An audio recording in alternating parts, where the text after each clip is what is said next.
Let's begin the session, guys. I'll just introduce myself. I am Sakshi. I am from the value creation team at MBA and Beyond. And with me, we have our two wonderful speakers, Neeru and Radhika. For the introduction, maybe Neeru, you can go ahead and introduce yourself, and then Radhika, you can go ahead. Sure. Thank you, Sakshi. Can everyone hear me? Perfect. Okay. So, hi, all. I'm Neeru, and I am an incoming MBA candidate at NCR. So, like 25, a class of 25, 2025 in July.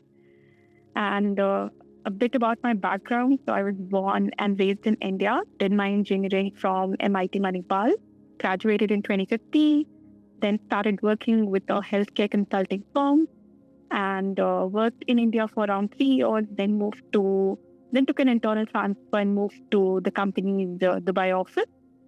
So yeah, so when I applied to INSEAD, I had around 8 years of work ex. So yeah, that's a bit about me. Let me know if you have any questions. Great. Radhika, maybe you can introduce yourself.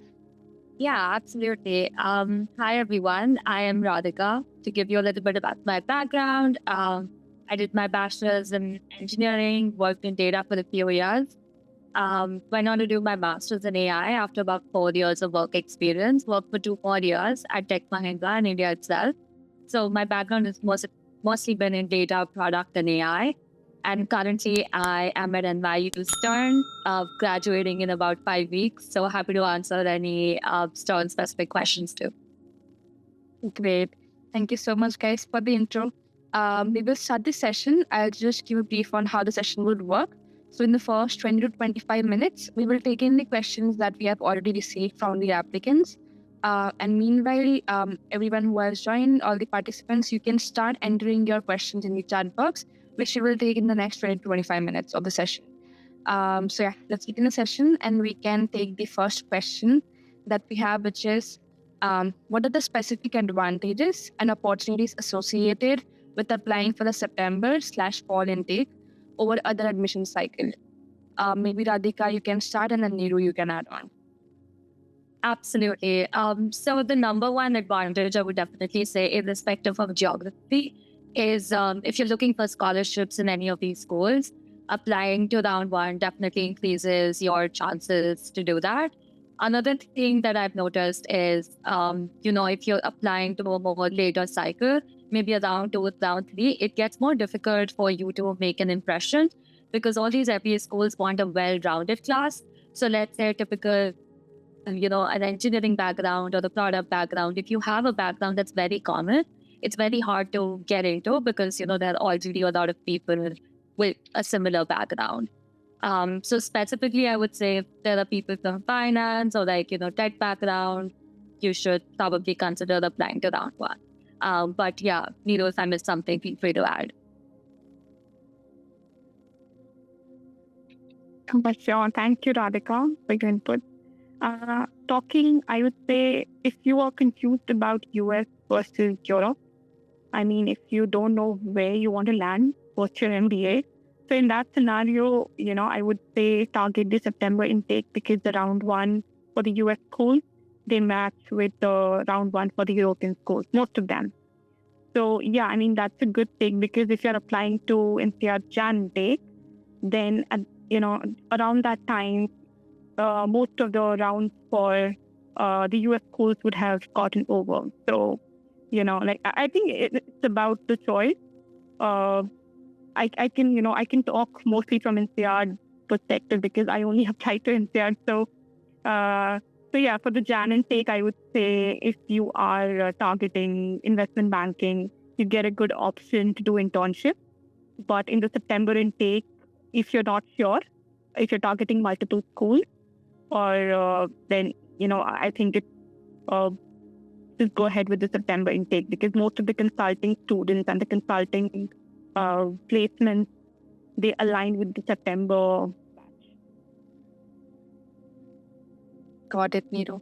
I think one of the, as Radhika mentioned, the major factors does come to scholarship. So if you're someone who really, is targeting scholarships, you should definitely apply in the R1. intake, and the earlier you apply. So if you're planning for US schools and if you're planning for early action schools, you should definitely, go for it if you're targeting scholarships as well. We can move to the next question, which is, what are the critical factors prospective applicants should keep in mind regarding application timelines and deadlines? As we know, there are a lot of deadlines that clashes, early action, Jan intake for European schools. So yeah, maybe Niru, you can start, and then Radhika, you can add on. Yeah. So again, I think that would depend on the number of schools someone is targeting. It's like if you have around 5 schools in mind, just an example, then try to maintain like an Excel sheet, or keep a track of the deadline, because it's very important to have like a good application, and you also want to present your best self to the admission committee. So make sure you have sufficient time between your GMAT and your application deadline. I mean, I made this mistake because, I thought that GMAT is, I'll be able to just finish it in like 2 or 3 months, but I was stuck with it. So, I was not able to get my desired score, and it kind of delayed my application. So I would suggest plan early. I think you now have sufficient time. If you're targeting round 1 of the current September intake, then I would say just try to, just get done with your GMAT at least by June end or max by July end. Do not extend till August, because you need a minimum of 1 to 2 months to plan your application and to present again your best version to the committee. I'll just add on to it. I think one thing that also helped me was sort of maintaining a Google Sheet with all the schools that I want to apply to, and like maintaining what their deadlines are. I would definitely recommend starting as soon as possible, whether it's the GMAT or it's, hiring the consultant, helping you shortlist those schools, working on your introspection, your story, and things like that. Like, that's super important. And more often than not, it ends up taking more time than you probably intended on, because I'm sure some of you guys are still working. So sometimes you think that you will get something done in 2 weeks, but because something came up at work, maybe it takes you 4 weeks to get that done. So you never know what happens. I would just probably one thing I would say, like, maintain that tracker where that a certain school has, a certain deadline that's in August, and then kind of backtrack it. So you should be done with a GMAT probably, within the next, as Neelu was saying, within a month or 2. But if you have not taken the GMAT so far and are still targeting next year's intake, I would recommend that you start preparing for the GMAT, but also like probably hire a consultant to start working on the application while doing that. So yeah, definitely for me, and again, just from my own experience, I would say I thought the process would take 2 months. For me, when I hired a consultant, it actually took about 3.5. And even then, after that also, I kept tweaking my application because I had some time. So the earlier you start, the better it is. Absolutely. And not just for, GMAT and application, there are other aspects of the application which also takes a lot of time, which includes filling the application forms. The requirements is huge. Schools ask for a lot of transcripts, documents that you need to show at the time of filling the application, and you don't want to keep that for the last moment. So the earlier you start, the better. Even if you're targeting next year, just start thinking about it already. There's a lot of, things that you need to take care of during the application. So yeah, we can move to the next question, which is, can you share insights or strategies for creating an application that stands out among the competition? And Niru, you can start, and then Radhika, you can add on. Okay, so standing out, I would say start with profile evaluation. I mean, most of the consulting firms, these admission consultancies, they provide free profile evaluation. So go ahead with it. Try to, tell your story to the admission consultant. And a lot of times what happens is, like, we have done a lot of work in the background. Like, for example, I had around 8 years of experience when I applied. So I had many stories to write about, but I really did not know which ones to, include and which ones to omit. And that's where my consultant really helped me figure out what the school wants to hear. So I would say customize your application based on goal. Like, for example, if you're targeting a European school, the kind of values and the kind of applications they are looking for might be different from a USP school. So I would say, just research about the school and then try to present. So one story can have multiple versions, right? To give you one example, if you have done a project uh, for a team like Kellogg, you can talk more about the tech innovations and you can talk about the leadership and the marketing, those kind of stuff. For NCR, you can talk more about how the people how others were impacted by your project. So, again, just try to evaluate which schools you're applying, what the admission committee is looking for, and then accordingly set out your application essay.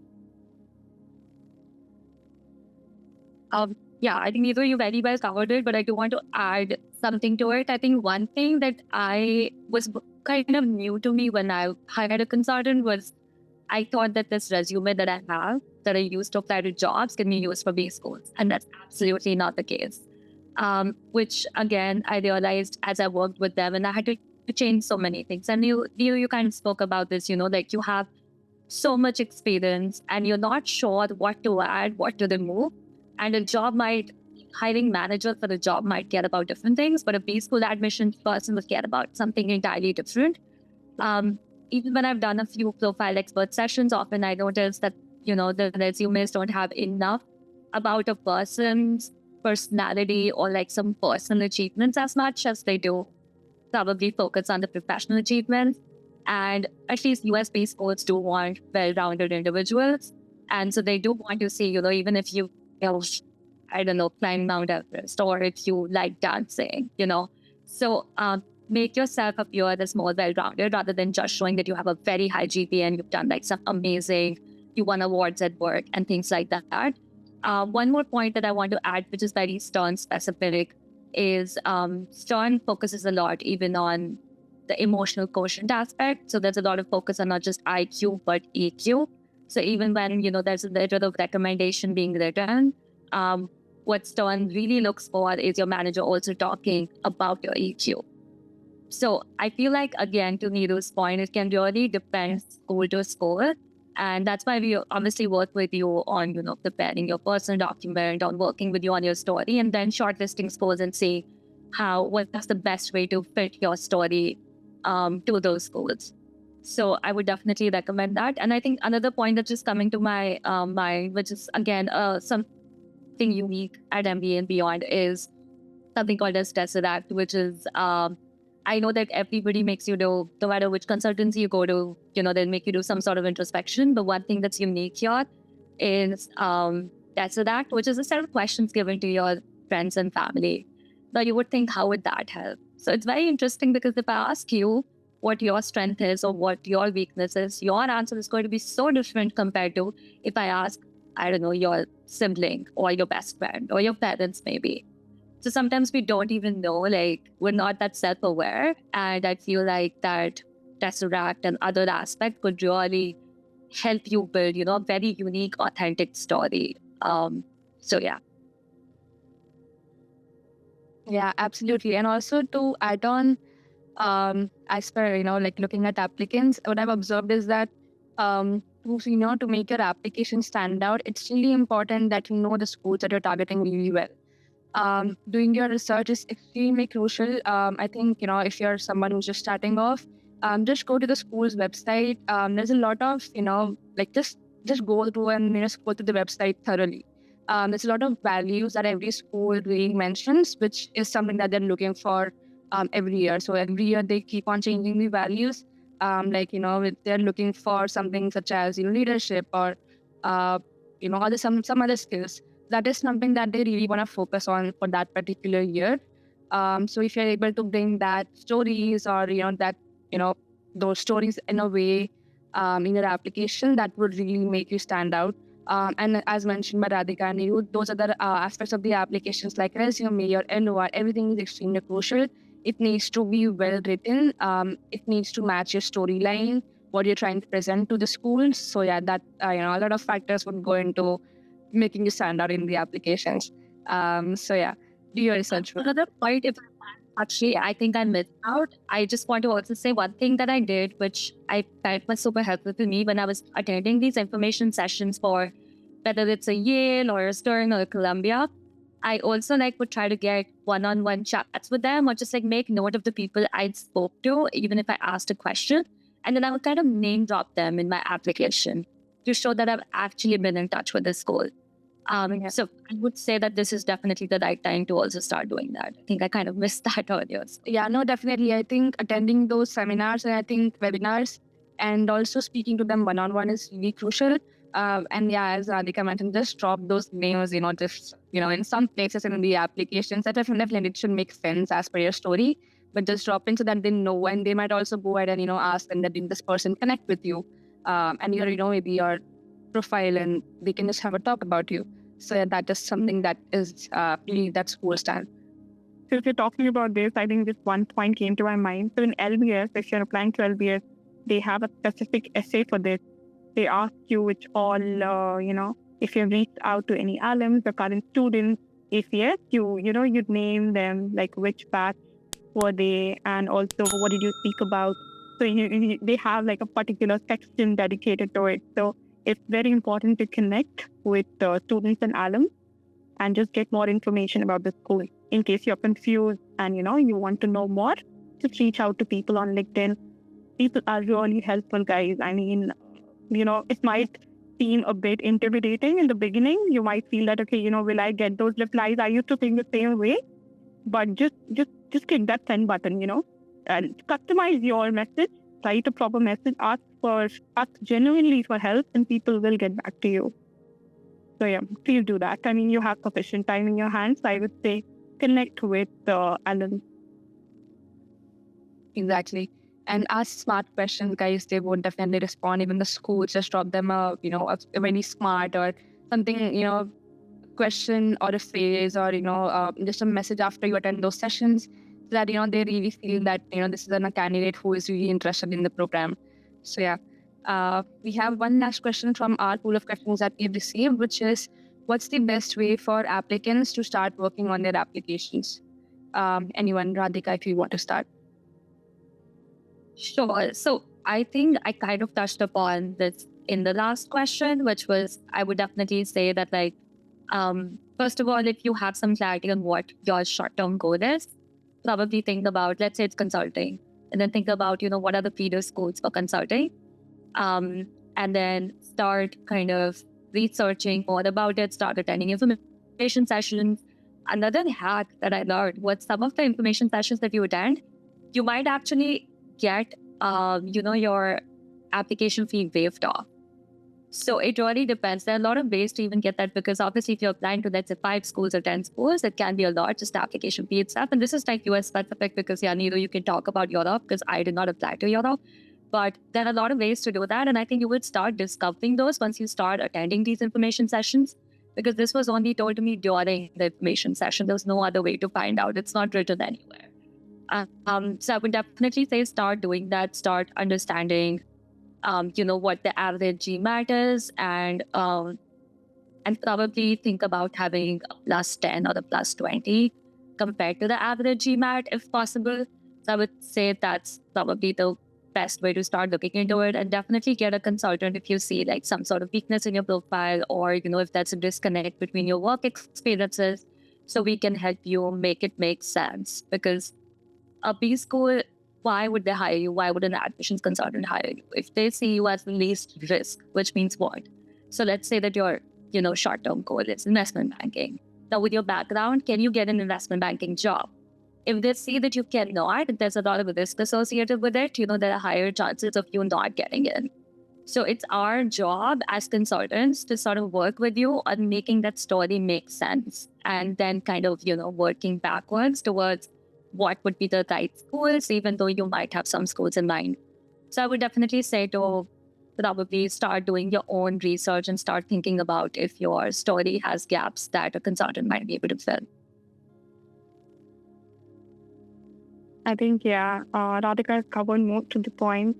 just to add to it, I would say start introspection. Like just sit in a room and just think about how you would like to present your story, right from your childhood till the current time, whatever you have done, your achievements. Start noting them down in notebook, because what happens is there are some questions like what matters most to you and why. Like, this is all I mean, the question might seem very simple, but it can go really deep. And for this, you would need those hours of introspection. And if you've done that prior, I think it's going to be really helpful for you. So what you can do is just maintain a diary, and whatever thoughts come to your mind regarding your stories, like for example, if you had something to share about your childhood, if you had like a different childhood, or anything, like if you have a success or a failure story that you want to present, just note it down in your somewhere, so that you can come back to it once you start writing your application essay. So that would be very helpful. Absolutely agree, guys. I think Niru, introspecting is really important. I think everyone who has joined this meeting, you guys should like start introspecting right now, because it's really crucial if you're targeting at least September intake. Yeah. Then we can take on the applicants' questions, which is let's take the first one, which is from Lakshmana, which is I would love to know how you guys did research on what universities look for in filtering the candidates. Is taking a look at the uni's vision board and pillars on the website is adequate? Any one of you, if you want to take this, Pooh. I can take this. And I was just talking about, since one of the questions that we were even asked earlier is how to stand out, just know that if you're just going on a website and reading about the main pillars, everybody else is doing that too. So if you do want to stand out, there might be some extra work required, right? And like number one step would be to attend an information session and learn more about the things that are not on the website.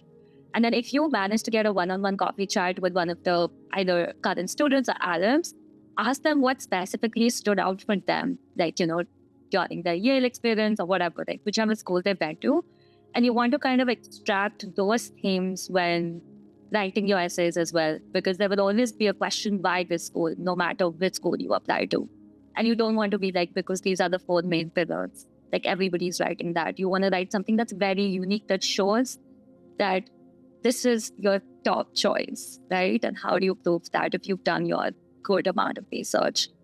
So I would definitely say going to the website is just step 1, but I would say there are at least 3 more steps after that.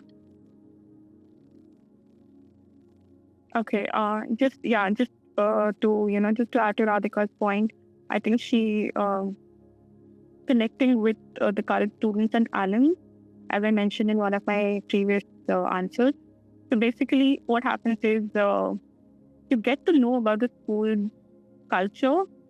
I mean, you can just gauge the culture by talking to the students and the alums. Especially for me, what happened was when I started back in 2020, when I thought about doing my MBA, I first thing first opened the Financial Times ranking, went to the schools, and then what I did was I started connecting with the students and the alum. I first looked at my personal, looked into my personal circle, if I have any friends or family who has attended a similar school, so that I can get some insights from them. If not, you can reach out to people on LinkedIn.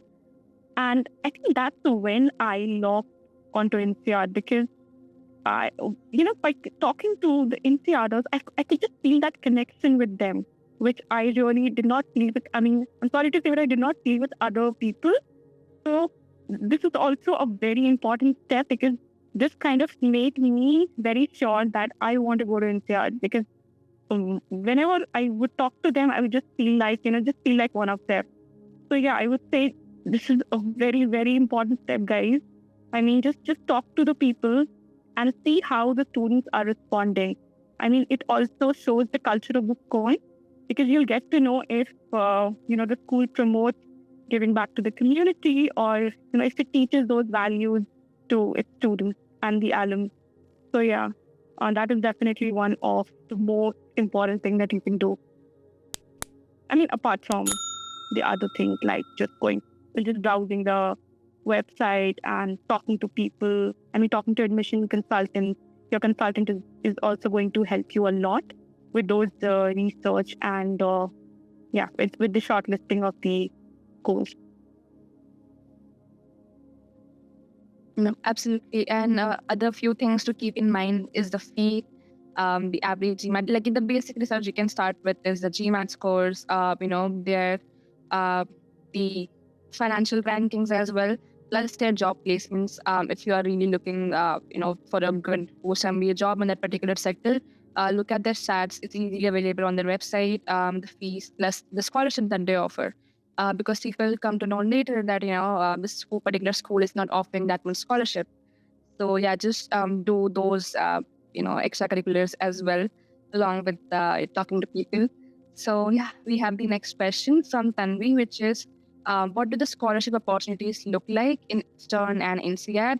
To elaborate, what are the background of the students like that receive these scholarships, and what is the percentage of students that get these scholarships from the batch? I think both of you can speak for your schools. Sure. Unfortunately, there's not a lot of scholarship available at Darden. I think it's a very known fact. I think about 30% of our students get scholarships. I only know one person from India, I would say, who's gotten a scholarship. And that guy had like his own startup. He exited that startup. So he had a 780 GMAT, if I'm not wrong. So he had like a lot of things going for him. He already had a full ride from some other top schools, which is why I feel he got a scholarship here. But like at Stern, you don't get scholarship easily in your first year. That being said, if you do maintain a really good GPA, most people will get scholarships in their second year just automatically. You don't have to write an essay. You don't have to do anything. You just have to maintain a GPA above a certain point, and you'll just notice that it just, happens to be added to your student account. So I would say those are the ways to kind of get any scholarships at Stern.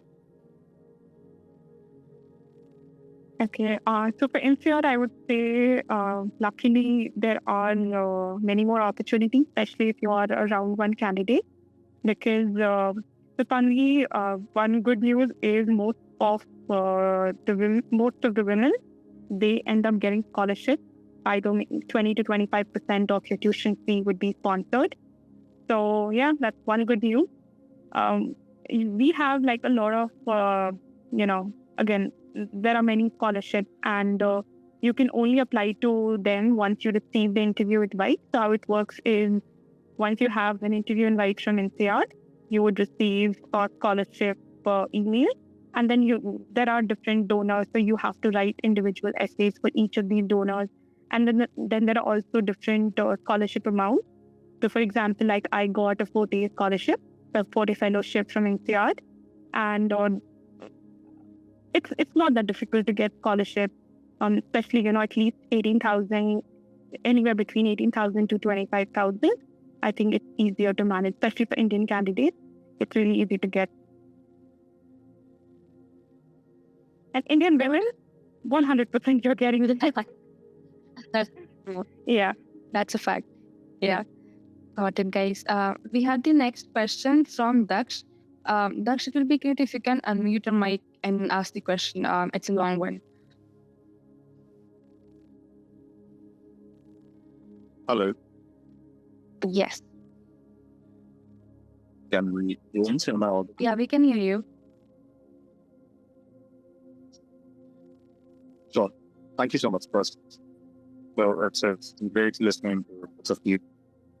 So I just wanted to ask particularly to Miro at the moment, because I'm looking to apply for NCR, and particularly in 2026, that's it. So I've just recently moved back to India. I've already done my master's in finance from University of London with specialization in private equity. So I'm currently working at an investment boutique investment bank, rather. That's what I call it. So that's why I'm working. And I just wanted to understand, how are the international offers basically played out at NCR? And because I want more international career per se.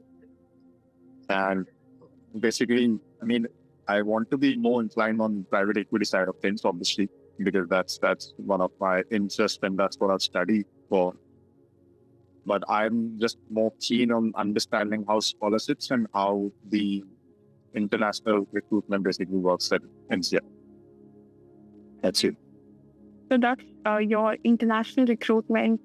Is it limited to investment banking, or are you also looking at, other options? Yeah, I'm pretty open.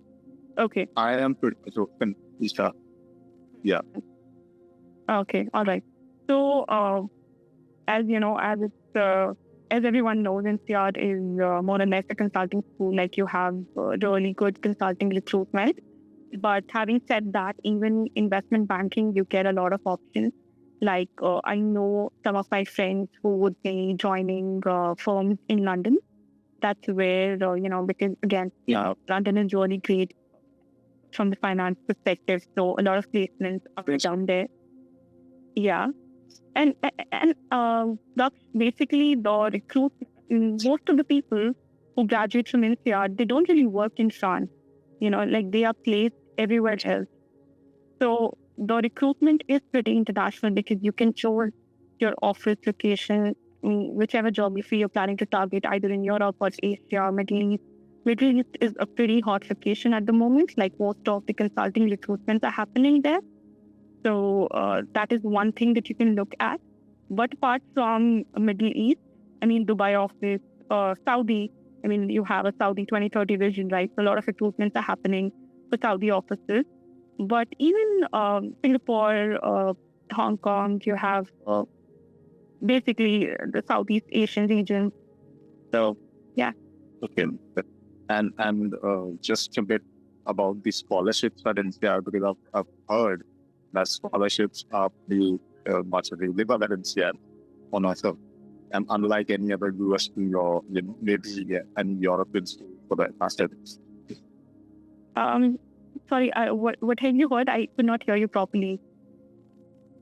Yeah, I was just asking basically about these scholarships. How are they played out at NCR? Okay. Are they easily effectively available, or is it like maybe let's say US too? Because US is not really popular for scholarships, particularly when it comes to MBA. Mm-hmm. So yeah, I'm not a big fan of US MBA, so that's precisely the reason I asked. But just the country of the country itself. So yeah, that's precisely the reason of the Okay, so in terms of scholarship, there are two kinds. One is need-based scholarship and the other one is merit-based. So when you're applying for the scholarship, they would ask you what is the funding gap and how much do you really need the school to help you. And let me tell you that the school is pretty lenient. They are really kind. And if they see that you are a good fit for the school and you're just falling short in terms of the finance part, they will sponsor you no matter what. So, they will go to any length to ensure that you get all the scholarships that you need. But apart from need-based, there are a lot of other merit-based scholarships, which are, that can be based on your profile, on your impact, and a lot of, I would say, you've done a lot of community services. They also look at that, or the kind of work you did in your organization, what kind of impact you had in the society. Like, if you did some sustainability projects, those kind of things that kind of created some kind of global impact, they would really consider you for scholarship. The amount, I would say, is not as much as the US school gives. Even for Forte Foundation, it gives pretty higher amounts in the US, but not so much in the Europe. Sure. But again, sorry, I think you have a question. Yeah, sure. No. Okay, yeah. So in terms of the amount, if it's a merit-based scholarship, I would say the amount would be anywhere from 15 to 25.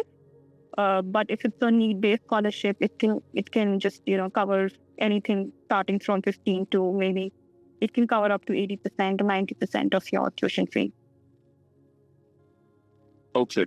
Thank you. And just a quick question, just the last question that I had was for since I've studied about private equity and venture capital in my master's already, and my career is more towards private equity and venture capital side of things already.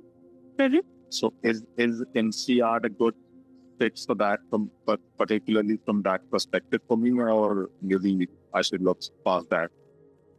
No, I would say INSEAD is definitely good for, like private equity. You have a lot of venture capital competitions that happen. And also you have these, I think, just give me a second to gather my thoughts. So basically what it's suggested from the admission committee is if you are particularly targeting investment banking, and that too, if you're looking for an internship, if you want to switch to IB, usually they say target the January intake because a lot of recruitment happen during those internships itself. You get converted from an intern to a full-time employee. So that is something which was suggested by INSEAD. But if you already have an experience in IB, I don't think it's a problem for you. You can definitely target September intake. Sure. Thank you so much. I would also say look at LBS because that's pretty heavy on the finance side. I mean, more than INSEAD, LBS is. I actually did my research report done under the NBS banner itself. So, I have some degree of exposure to LBS. So that's precisely the reason I'm kind of done with London, to be fairly honest with you.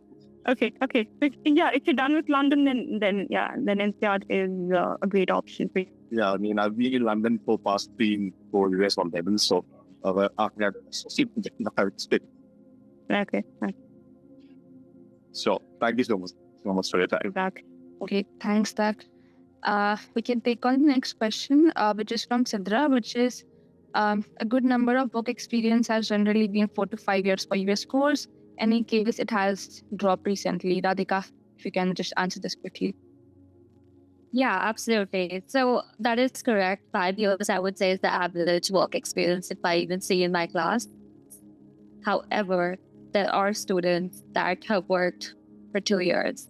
There's one student that came right out of undergrad, but then she did kind of side gigs during her undergrad.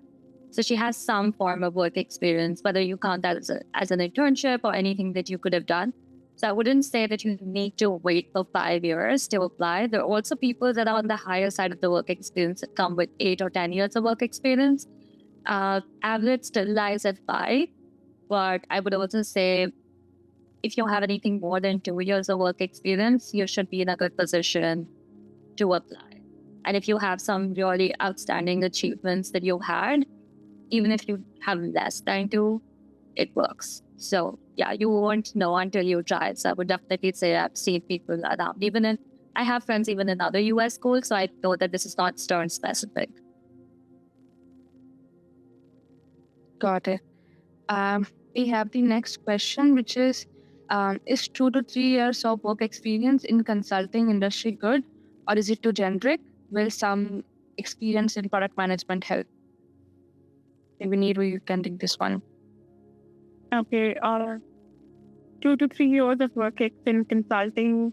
I would say consulting is pretty flexible. They don't really, when the recruitments happen in these days, course, what they mostly see is your aptitude, your analytical skills, and also they basically want a fresh slate. So, even if you have 2-3 years of experience or you have 7 to 8 years of experience, it really doesn't matter when it comes to recruitment. So, you do have a good shot as consulting, even if you have lesser number of, because I know people who have, who were recruited by McKinsey, Bain, BCG, even when they had 2 to 3 years of work experience. Yeah, I would just add on to that. That's true. It all depends on your casing abilities, how well you are able to case once you get to this goal. 2 years or 5 years won't make a difference. At least in my school, what I've seen, if you have maybe more than 8 years, so instead of an associate, you might get hired at a VP position or something at a higher position. But that there has to be a stark difference then. Otherwise, that 2 and 5 really won't make a difference. Got it. Thanks, guys. We had the next question from Tanay, which is he graduated as an engineer 2 years ago. have been in his family business for the last 2 years. He wants to do his MBA primarily for networking and learning since he was from science background. Should he plan to apply in fall 25 or should he wait for more years ideally? Any of you guys? I'm curious if do you want to go back into family business? Because if yes, then I wouldn't ask you to wait around and just apply. Because if you are just applying for the sake of learning more and being exposed to that, like global schools, understanding more about the markets in general, then there's no better time compared to now. But if it's with an objective of maybe settling down in one of these geographies, whether it's US or Europe, then maybe, collect 1 to 2 years of work experience more, learn a little bit more before applying. So I would say it really depends on what your goals are in life. And according to that, you could really think about what would be the right option. Got it. Okay. We have the next question, which is from Rohan, which is for Niru. That is, were there any Indian male IT professionals who got into INSEAD, or is it too difficult for them due to overrepresentation and applications? Okay, I think this is a big myth that Indian IT professionals cannot get through. I mean, I think it all depends on the kind of work that you're doing, and this is where I think one of the first few questions that we had standing out, from the crowd. So the way you frame your application, so that even if you work in IT, I mean, the kind of projects that you have done or the kind of impact that you have brought, just try to talk more about the work from an impact perspective. And it's really, I don't think it really matters if you're from IT or if you're from other industry, because what they really look at is your overall profile.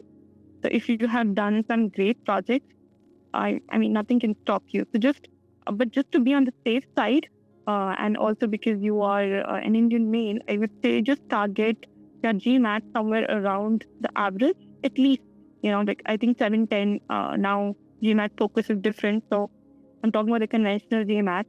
So 710 was the average for INSEAD. So I would have told you just maintain at least a 710 or a 720 plus, preferably if possible, so that at least you are set on the GMAT side. Because if there are a lot of applications that come from Indian IT male, then you might, and your profile might be really great, but you might get rejected just on this, just because of your lower GMAT. So I would say just cover yourself well from all the ends. Just make sure there is no, that there are no gaps, and I think you should be good. Don't worry much about IT, non-IT. I mean, just present your best version to the school, and the school will really consider you. Got it, Niru. I think that was very well answered. We have the next question from Dhruv. He has a gap of 1 year in his profile and has a work experience of 2 years. He has 2 questions. We'll quickly take them, which is there a way to cover up this gap? Even if he covers this gap, somehow is 2025 the right intake for him, work experience-wise, or should it be 2026? And follow-up question to the second part of the question is, Niru, if you can, help him tell the effects of this gap of lesser work experience for European schools. Radhika, you can take the first part of the question. Sure. So there's 1 year of gap. I'm curious if there's any work experience before that. There's a total work experience of 2 years, and there's a gap of 1 year in his profile. Okay. Great. So I would say there are definitely ways to cover that gap. You could show that you were working on a side project, or you were studying somewhere, you were doing some sort of certification. So there are a lot of ways to kind of cover that gap, I would say. In terms of whether you should apply to 2026 or 2025, I personally would say 2026 would be better off, considering that, here you can still not show full work experience. Even if you say that you were doing something on the side, it will still be counted as less probably half a work experience, but not entirely a full-time experience. So I would recommend for you to probably work for another year before applying to an MBA school. But then again, right now I do not know if you've taken the GMAT, what your GPA is, what kind of positions you held. So that could really depend on once I have those details. But, just listening to this, I would definitely recommend one more. Right. Got it. Adaksh, Adru, we can also, have this profile evaluation after this session. You receive a link and you can just do the profile evaluation. Yeah. Then we have the next question, which is from Prateek. That is engineering graduate with a low GPA, CGPA 6.6. What are his chances of getting admission in NCEAD? What can he do to compensate for it in his profile? And what kind of GMAT score should he target? Neeru, if you want to take this one. Yeah. So just reading the question. Okay. So if your CGPA is, again, INSEAD, it kind of assesses you against 4 criteria. So one is your academic, which is, and for academic, they look at your GPA and your GMAT. So if your GPA is, is on the lower end, try to target a higher GMAT score. Again, I'm not sure about the GMAT focus, but if I talk from the conventional GMAT, then at least try to have like a 730 or a 740. The reason being, the admission committee, they will be assured that, okay, you can handle, because the INSEAD is going to be really hectic. It's a 10-month intense program. So the admission committee, they want to be sure that you will be able to handle that much pressure and you will not struggle with the coursework. So this is the main, So I would say, just, I have a bit of a concern that just to avoid being waitlisted, ensure that you have a high GMAT, and also mention that why your CGPA was low. Like you have an optional essay in the INSEAD application where you can just tell the admission committee that your CGPA is low because of so and so reason. Maybe you're working on your venture or you had a family issue, or just be open, be candid about it, and they would understand. So I think that's the best part about the school. You can be you can just write from the heart, and they really take the points into consideration. So just tell them why your CGPA is low and what you did to cover those gaps. If you have taken some coursework, if you have done so, all they see is if you can handle the quant part of the course. So you can just you can take some quant courses and you can tell them that, hey, my CGPA is low and this is what I did to, just to cover up for the lower GPA.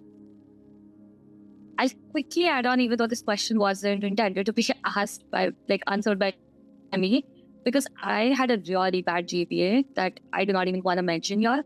And I often spend half the time answering these questions on Reddit when people are asking me, a 6.6 is not bad. Again, as I said, you don't want to know my GPA. If I could make it to a top 10, so can you. Just do not be disheartened by the fact that this one, weakness in your profile will not get you to your dream school. It still can. You just need to make sure that everything else, whether it's your GMAT, GPA, LOR, resume, essay, are so perfect that the outcome understands, this is something that happened. We are all human.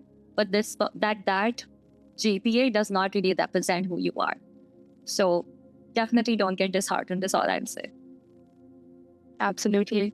I think this was very well answered by both of you guys. We have the next question from Bhavya, which is that I have 4 years of work ex targeting INSEAD this year's application cycle. Currently preparing for GMAT, but I feel my profile is not solid. I lack in extracurriculars. How can I enhance my profile at this stage? She has decent assets and good brands, Bain and American Express on her resume. Okay. Niti, NCR, right? Okay. Yeah. Yeah. All right. So, Bhavya, I would say for the extracurricular, like I said, NCR assesses you against 4 criteria: for your academic capability, your international motivation, your leadership potential, and the ability to give back to the community. So if you say that you are not that great in terms of the extracurricular activity, there are a lot of other ways to show this side of yours. For example, if you have just talk about your hobbies. Maybe if you like cooking, or if you like spending time with family, or just talk about who you are, or if you have done some form of I would say some form of charity somewhere, maybe in your school, college, whatever. So you don't really have to, you see all the 4 points. They also understand that not everyone can be, good across all the 4 areas. Just try to maintain a balance. So if you're not that great in extracurricular, you can again mention it in your optional, or this is where the introspection part will help. Just try to, list down the things that you have done. If you've helped someone, or, if you have mentored someone in your workplace, that is also an extracurricular. I mean, you can just it's the way you write about it. Like if you've mentored newcomers, or if you just write about a sport that you play. I mean, there are various ways to think about extracurricular. It's not just joining an NGO and doing some, social work. It's not always about that. Yeah, and also just a follow-up question, I mean, a different question, but for INSEAD, which is how critical is international exposure for INSEAD? Can you quickly take that? Sorry, is that question for me? Yeah, it's how critical is international exposure for INSEAD? Okay, so when they say international exposure, it's great if you have lived abroad. I mean, but it's also just understand that international motivation and not really exposure. So even in their website, you will see it as international motivation. It's like all they want to see is they will have a diverse, you'll have a diverse group of students joining with you. Do you carry a global outlook towards life? I mean, would you be able to mingle and be friends with those people from 100 plus nationalities? This is all they're checking. So if you have worked with clients, if you're working in a multinational corporation, if you've worked with clients from different regions, if you have friends from different countries, you can just talk about all of that. If you've traveled to places, just write about it. It's not just that you need to be physically present in another country and that counts as international, not at all. Because I know a lot of people, especially from India, who have gotten through without any international experience, like literally zero international experience. So, but to compensate for it, they spoke about their travels, they spoke about the clients that they worked with, and how open they are to this multicultural thing. And I think this is all INSEAD wants to think. Got it, Niru. I think that was very well covered. We'll take the last question for the day, which is from Tanvi. That is, what are the current job market opportunities in the US and Europe in fields like PM, IB, finance, and consulting, post a full-time MBA? Maybe Radhika, you can talk about US and then Niru about Europe. Sure. So I'll touch all of those industries quickly. I mean, the US job market is not doing well for sure. So I would say that right now the opportunities are not as much as they were the previous few years. That being said, most of the people, at least I would say 70% of the people that did get like internships were more or less able to convert to a full-time offer. And this kind of stands for, I would say, consulting and banking. However, there were consulting firms just specific to this year that did not give out offers that normally do. I know last year Amazon hired like 26 PMs, and this year they hired 3 PMs. So there's a stark difference, and that's just because of the market. It has nothing to do with like schools in particular. And I'm sure that by next year things will be better off. But since you would obviously be targeting future intakes, I would say that all these 3, like especially consulting and banking in any of the US schools, is very structured, which means if you make it to one of the good consulting or banking firms, it's very easy to get a full-time offer as long as you don't go around and royally mess things up. It's literally as easy. And for PM roles, it's a little bit unstructured, really depends on your working experience. But there are still a lot of opportunities.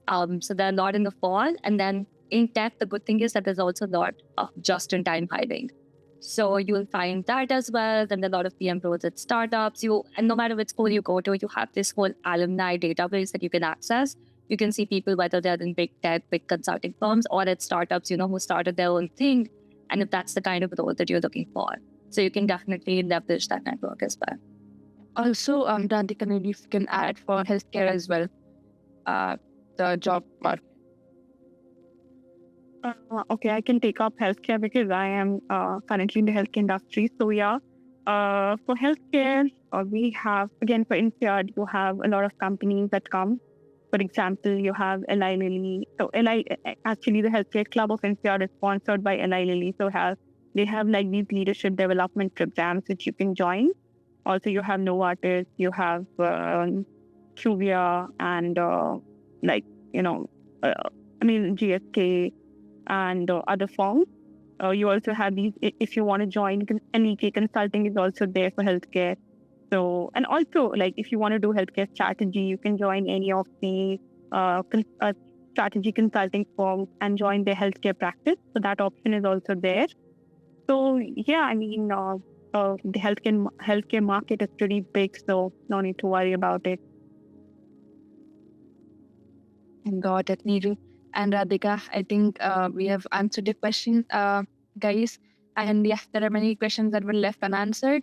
Guys, we'll reach out to you after this session over email. You'll receive an email from me. Just book the profile evaluation call from the link that we get. And also, we have a feedback form in the chat box. Bringing us to the end of the session, we have this feedback form.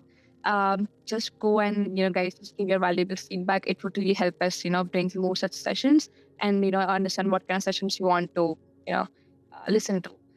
So yeah, that's it, guys. First of all, thank you so much, Radhika and Neeru, for joining in. I think, it really helped all the participants, and I'm looking forward to more such sessions with you guys. Yeah, absolutely. It was my pleasure. Thank you so much, guys, for joining in.